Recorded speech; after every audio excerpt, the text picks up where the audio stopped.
Huuton pimessä tyhjässä huoneessa, kalanpössä joessa, ettiessä ittees. Näin kun kallo halkealas, täynnä ripet rapisee. Kohta joku nekin varmaan lakasee mereen. Alimmalla portaalla, kirkassa paras valossa. Näin sen selässä, joka vetää katseita varjossa. Äiti meikän elämän helmiin nauha meni solmuun. Miksen vois vaan astua sivuun? Rappi on keskellä, päihteiden odan kehässä. Blotteri kierteessäni etäällä elämästä.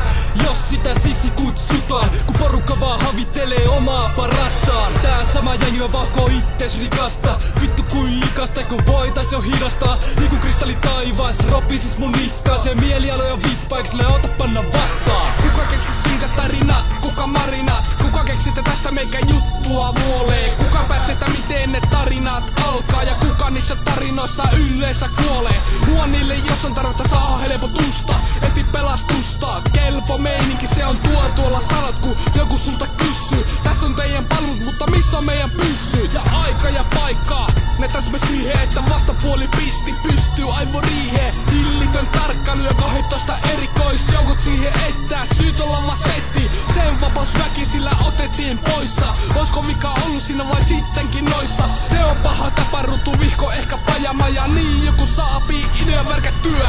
Lokit mulle selän takana nauraa. Joka päivän päässäni porukka mietin täskö se jauhaa paskaa. Onko musa vika vai miksi on kaikille likaa? Sori vaan jos se mistä digaa. Kriippailen pihoilla pimees, saattaa kuulostaa kliseeltä, mutta se on totta.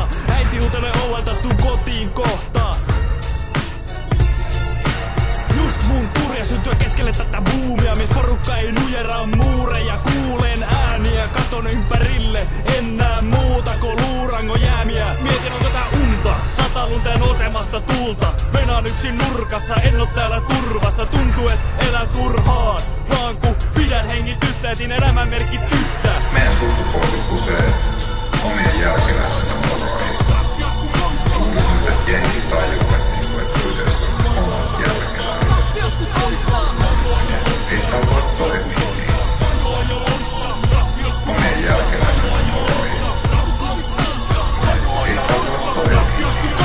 Hiljaa maailman alta alkaa kadota. Maailmankuva hajota, tunteet parota. Exit-polku portilta tuu kauas sua johtamaan. Juokseen karkuun, päädy takaisin alkuun. Pahan punomiin kiemuroihin kietoudutaan. Aatteesta ja asenteesta irtisanoudutaan. Älä mee niiden mukaan, vaan riuhdo vastaan. Vajoa ja loista, rappi josku koistaa. Tietämättömyystila, se on vaan pila, jotta saatais niille olemaksi laitettua rima. Ja niitten välinpitämätön suhtautuminen, se on sama asia kuin ongelmiin muuntautuminen. Kukkuluu sano opela poika, samalla kun kurkkaas nurkan takaa. Meikä tuli katsoa, että miten te pärjäätte. Onko hankalaa vai onko tilanne vakaa? Jonka kukka ei naurais, niin autiotalossa kaikuu aina vähän niinku hissi putoaa kuilu, vaikka kukka ei paina. Katse silläkin on joku tarkoitusta, joskus on vähän sen tukalampaa. Yöt on kukkunut, päivät on uupunut. Tuntuu et ois muka muuttunut. Ite on mukaan normaali, jos joku supisee korvaan, niin ei kukaan taju mitä meikä halu tehdä ilman paluutta takaa. Se on ihan sama miten vetää, tai makaa kyllä aina löytyy lisäkamaa. Pääkota pimeeksi sukkeroitu, siltikään en lokeroidu. Massa vaikeroin, joku auttaa ylös. Harson läpi näin auttava käden. Ehkä sittenkin jäti maailmaan jäljen. Meidän sukupolvi kusee omien jälkeläisensä.